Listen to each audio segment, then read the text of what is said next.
Scabies হচ্ছে এক ধরনের প্যারাসাইটিক ডিজিজ বা যেটাকে আমরা বলি জীবাণুর কারণে যে ডিজিজটা হয়ে থাকে সেরকম এক ধরনের চর্মরোগ। এক্ষেত্রে দেখা যায় যে কমনলি সবাই বলে যে আমার অ্যালার্জি হয়েছে, অ্যালার্জির মধ্যেই ফেলে দেয়, কারণ চুলকানি যেখানে আছে সব অ্যালার্জি। বাট অ্যালার্জির অন্যান্য কারণগুলো যেমন ইমিউনিটির সাথে রিলেটেড, এখানে আসলে একটা পরজীবী বা একটা জীবাণু। ডাব্লিউএইচওর তথ্য অনুযায়ী প্রায় 50,000-এরও বেশি মানুষ প্রতি বছর স্ক্যাবিসে আক্রান্ত হয়ে থাকে। তবে এবার সেটার প্রকোপ আরও অনেক বেশি। কমনলি কুমিল্লা এবং রাজশাহীতে এটা নিউজে পাওয়া যাচ্ছে যে অনেক বেশি ছড়িয়ে পড়েছে। একটা কারণ হচ্ছে যে জানুয়ারি থেকে মে মাস পর্যন্ত কিন্তু যেহেতু গরমটা হঠাৎ করে অনেক বেশি পড়ে, তখন স্ক্যাবিসের প্রকোপটা কিন্তু বেড়ে যায়। গরমের সাথে এই রোগটা দেখা যায় যে রোগীগুলো আমরা বেশি পেয়ে থাকি।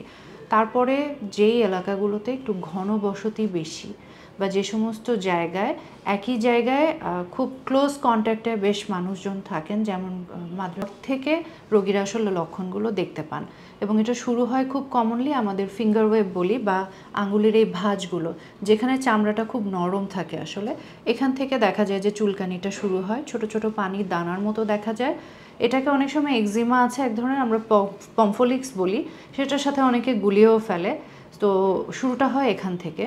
কমনলি মেয়েদের আরও একটা এরিয়া যেমন নিপলের চারপাশে এটা খুব কমনলি দেখা যায়। আর ছেলেদের বা বাচ্চা ছেলেদের ক্ষেত্রে হাইজিনিক একটু লো সোশিও ইকোনমিক কন্ডিশন যে জায়গাগুলোতে, সেখানে এর প্রকোপটা বেশি দেখা যায়।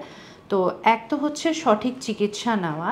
এখন এখানে একটা ব্যাপার হচ্ছে কি, বাংলাদেশের আমজনতার একটা প্রবণতা হচ্ছে যখনই যে কোনো ধরনের চুলকানি হোক বা টুকটাক স্কিনের অসুখ হলে তারা শুরুতেই ফার্মেসিতে চলে যান এবং ফার্মেসির বা দোকানদারের পরামর্শ অনুযায়ী একটা মলম তারা ব্যবহার করে ফেলেন।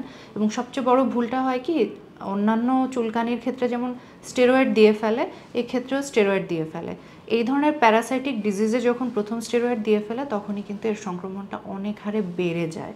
এবং ওখানে একটা খুব কমপ্লিকেটেড ইস্যু আছে যেটাকে আমরা নডুলার স্কেবিস বলি। বাচ্চাদের দেখা যায় যে এই স্কেবিস এই ছোটো ছোটো পানির দানা আর থাকে না, তখন বড় বড় দানার মতো হয়ে যায় এই জিনিসটা। সেটা খুব মারাত্মক আকারও ধারণ করে।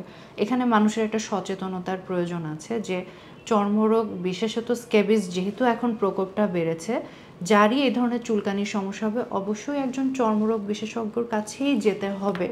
কারণ একটা চর্মরোগ, যে সিমটমগুলো আমরা দেখতে পাই, একই রকম সিমটমে অনেকগুলো রোগ হয়ে থাকে এবং এগুলোর ট্রিটমেন্ট কিন্তু ভিন্ন ভিন্ন।